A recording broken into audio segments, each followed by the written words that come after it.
बिस्मिल्लाहिर्रहमानिर्रहीम। स्टूडेंट्स, हम कर रहे थे एप्लीकेशंस ऑफ गॉसेस लॉ।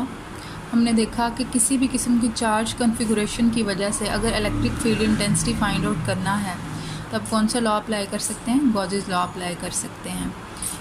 उस सेंस में हमने फ़र्स्ट एप्लीकेशन की थी गॉसेस लॉ की कि अगर आपके पास एक स्फेरिकल फॉर्म में कोई भी ऑब्जेक्ट हो, उसके आउटर सरफेस पे अगर आपने चार्ज अप्लाई किया हुआ है तो उसके इनसाइड जो है होगा इलेक्ट्रिक फील्ड इंटेंसिटी की वैल्यू 0 होगी। तो इसका मतलब हुआ कि उसके इनसाइड जो है वो फील्ड फ्री रीजन है। आज हम गॉसेस लॉ की सेकंड एप्लीकेशन करने लगे हैं। सेकंड एप्लीकेशन क्या है? हमने इलेक्ट्रिक इंटेंसिटी फाइंड आउट करनी है due to infinite sheet of charges. तो यहाँ पे मैंने डायग्राम बना लिया। आप कंसीडर करें ये एक शीट है जिसके ऊपर आपने पॉजिटिव चार्ज यूनिफॉर्मली डिस्ट्रीब्यूट किया हुआ है। अब अगर आपने इस शीट के इर्द गिर्द कहीं पे भी इलेक्ट्रिक फील्ड इंटेंसिटी की जो वैल्यू है वो कैलकुलेट करना है तो आपने एक गॉसियन सरफेस जो है वो ड्रॉ करनी है इस फॉर्म में कि वो गॉसियन सरफेस जो है जिस पॉइंट पे आपने इलेक्ट्रिक फील्ड इंटेंसिटी कैलकुलेट करनी है उस पॉइंट में से गुजरे। तो मैंने यहाँ पे सिलेंड्रिकल फॉर्म में एक गॉसियन सरफेस जो है वो ड्रॉ कर ली है। इस सरफेस की 3 साइड्स बन रही हैं, एक ये है, एक ये है और एक ये है। ठीक हो गया। अब पॉजिटिव चार्जेस हैं तो पॉजिटिव चार्जेस की वजह से इलेक्ट्रिक फील्ड लाइंस क्या होंगी? आउटवर्ड होंगी।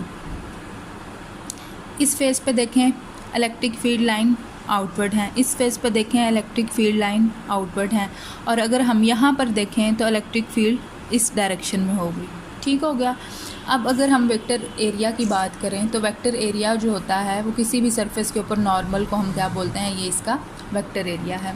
अब ये जो सरफेस है इसके ऊपर नॉर्मल ये एरिया होगा, ये सरफेस जो है इसके ऊपर नॉर्मल ये एरिया होगा, और जो ये सरफेस है इसके ऊपर नॉर्मल ये एरिया होगा। अब इन तीनों साइड्स के क्रॉस हम क्या करेंगे? इलेक्ट्रिक फ्लक्स जो है वो कैलकुलेट कर लेंगे। तो स्टार्ट करने से पहले जो है कुछ पॉइंट्स मैं आपको बता दूं। अच्छा जी, मैंने कुछ पॉइंट्स लिखे हैं। Consider a plane sheet of infinite extend the positive charges are uniformly distributed. ये आपको अंडरस्टैंड हो गया होगा, मैं एक्सप्लेन कर चुकी हूँ। सेकंड पॉइंट जो है जी, let the surface charge density of the sheet is sigma is equal to Q over A. अगर आपने किसी सरफेस के ऊपर चार्ज अप्लाई किया हुआ है तो उसकी कुछ सरफेस चार्ज डेंसिटी होगी। ठीक है, उस सरफेस चार्ज डेंसिटी को आप सिग्मा से डिनोट करते हैं और इसका फॉर्मूला होता है चार्ज पर यूनिट एरिया। यहाँ से चार्ज को आप क्या लिख सकते हैं? सिग्मा इंटू ए। अब चलें जी, बारी बारी तीनों सरफेसेस के अक्रॉस हम क्या करेंगे? इलेक्ट्रिक फ्लक्स कैलकुलेट कर लेंगे। Electric flux through first surface या फर्स्ट साइड, ये मैंने लिखा हुआ जी, ये फर्स्ट साइड है। आप देख रहे हैं इलेक्ट्रिक फील्ड और वेक्टर एरिया दोनों एक दूसरे के पैरेलल हैं। तो फार्मूला कैसे होगा? φ1 is equal to E dot A, dot ख़त्म करेंगे तो cos थीटा आ जाएगा। थीटा यहाँ पे क्या बन रहा है? दोनों पैरेलल हैं तो 0 डिग्रीज, और cos 0 क्या होता है? 1। इसका मतलब है यहाँ पे फ्लक्स की वैल्यू आ गई ई ए। अब electric flux through second surface आप करेंगे। φ2 is equal to E dot A is equal to E A cos theta. यहाँ पे भी एंगल 0 डिग्रीज होगा। आप अगर यहाँ पे देखें तो यहाँ पे भी इलेक्ट्रिक फील्ड और एक वेक्टर एरिया के बीच में जो एंगल है वो 0 है, दोनों एक दूसरे के पैरेलल जा रही हैं। यहाँ पे भी ई ए के इक्वल हो जाएगा। अब थर्ड जो है electric flux through third surface, φ3 जो है ये जो थर्ड वाली सरफेस आप देख रहे हैं, एरिया और इलेक्ट्रिक फील्ड एक दूसरे के परपेंडिकुलर पड़े हुए हैं। तो यहाँ पे जो थीटा बनेगा 90 डिग्रीज होगा, और cos 90 क्या होता है? 0, जिसकी वजह से थर्ड सरफेस के क्रॉस फ्लक्स की वैल्यू क्या हो जाएगी? 0। अब इस पूरी सिलेंड्रिकल सरफेस के अक्रॉस अगर हमने टोटल फ्लक्स फाइंड आउट करना है तो मैं तीनों साइड्स के फ्लक्स को ऐड कर दूँगी। φe is equal to φ1 φ2 φ3। φ1 आया था ई ए, φ2 आया था ई ए और φ3 आया था 0। इसका मतलब है टोटल फ्लक्स किसके इक्वल हो गया? 2e a। अब जी फ्लक्स का दूसरा जो फार्मूला है according to Gauss's law, φe is equal to Q over epsilon nought होता है।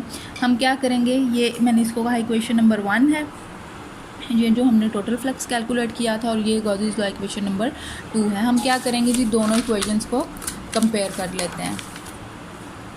दोनों इक्वेशंस को जब आपने कंपेयर किया तो आपके पास 2e a is equal to आ गया q ओवर एप्सिलॉन नॉट। और आपको मैं सरफेस चार्ज डेंसिटी की डेफिनेशन में बता चुकी हूँ कि चार्ज को हम कैसे लिख सकते हैं?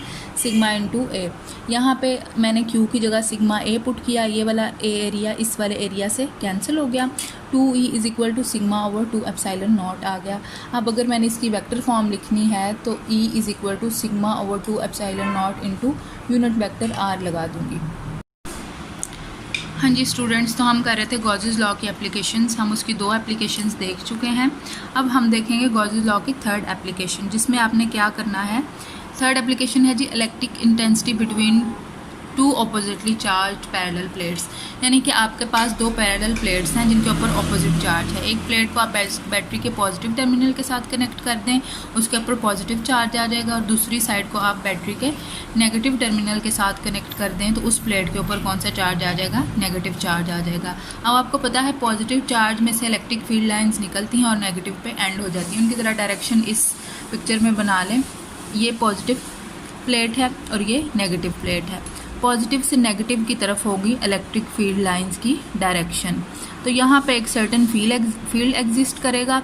हमने इस सिनेरियो के लिए कैलकुलेट करनी है इलेक्ट्रिक फील्ड इंटेंसिटी की वैल्यू। चलें जी, कुछ पॉइंट्स मैंने लिखे हुए हैं, उनकी तरफ आते हैं। Consider 2 oppositely charged parallel plates of infinite extent placed at A small distance. यानी कि इन दोनों के बीच में डिस्टेंस आपने स्मॉल रखना है।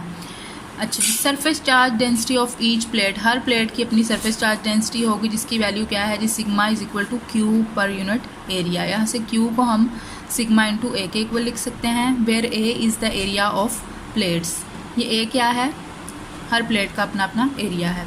अब आप कंसीडर करेंगे, आपको पता है जब आपने इलेक्ट्रिक फील्ड इंटेंसिटी की वैल्यू कैलकुलेट करनी है, जिस पॉइंट पे कैलकुलेट करनी है उस पॉइंट पे आप एक गॉसियन सरफेस जो है वो कंसीडर कर लेते हैं।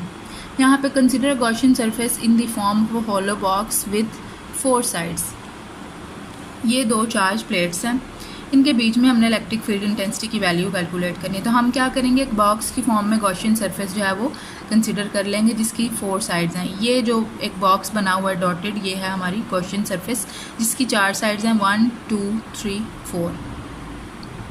Now we will calculate electric flux through each side of the box. ये जो गॉसियन सरफेस हमने कंसीडर की हुई है, इसकी हर साइड के लिए आप क्या करेंगे, इलेक्ट्रिक फील्ड फ्लक्स की वैल्यू कैलकुलेट करेंगे। फ्लक्स थ्रू टॉप साइड, ये है जी आपकी गॉसियन सरफेस। इसकी टॉप साइड आप देखें, ये प्लेट के अंदर है, यहाँ पे इलेक्ट्रिक फील्ड होगी ही नहीं। तो यहाँ से जो फ्लक्स की वैल्यू है वो क्या होगी, φ1 is equal to E dot A cos theta. Theta देखने से पहले आप देख लें कि जी यहाँ पे इलेक्ट्रिक फील्ड की ही वैल्यू क्या है, 0, जो कि पूरे फैक्टर को क्या कर देगी, 0। ठीक हो गया। तो फर्स्ट साइड में से इलेक्ट्रिक फ्लक्स की वैल्यू क्या होगी आपके पास, 0। अब आप ज़रा सेकंड साइड पे देखें, सेकंड साइड है ये वाली। सेकंड साइड में आप देखें जो इलेक्ट्रिक फील्ड है आपका, उसकी डायरेक्शन है नीचे की तरफ। ठीक है, इलेक्ट्रिक फील्ड समझे आप इस तरफ को है, ये होगा इलेक्ट्रिक फील्ड। और इस सरफेस का अगर आप वेक्टर एरिया देखें तो वो इस तरफ को होगा। इसका मतलब है जब इलेक्ट्रिक फ्लक्स आपने कैलकुलेट करना है तो थीटा क्या बन रहा होगा, 90 degrees. Flux through second side, φ2 is equal to E dot A cos theta. Theta यहाँ पे 90 डिग्रीज और कॉस 90 डिग्रीज क्या होता है, 0। तो पूरा फ्लक्स सेकंड साइड से क्या हो जाएगा, 0। अब आपने देखना है flux through third side. Third side में आप देखें एरिया की भी डायरेक्शन यही है और इलेक्ट्रिक फील्ड की डायरेक्शन भी यही होगी, यानी कि दोनों चीज़ें पैरेलल जा रही हैं। तो एंगल कौन सा बनेगा, 0 degrees. Flux through third side, φ3 is equal to E dot A cos 0 degrees, क्योंकि एंगल यहाँ पे क्या बन रहा है, 0। कॉस 0 होता है 1, तो फ्लक्स हो गया EA। अब फ्लक्स थ्रू फोर्थ साइड हम करेंगे, तो फोर्थ साइड भी बिल्कुल सेकंड साइड की तरह है। यहाँ पे एरिया और जो इलेक्ट्रिक फील्ड है वो दोनों एक दूसरे के परपेंडिकुलर होंगे, तो यहाँ पे भी फ्लक्स की वैल्यू क्या हो जाएगी, 0 हो जाएगी। तो flux through fourth side is equal to 0। तो टोटल फ्लक्स जो होगा, हम चारों साइड्स के फ्लक्स को ऐड करेंगे, φ1 φ2 φ3 φ4। तो फाई टोटल जो होगा 0 + 0 + EA + 0 is equal to EA।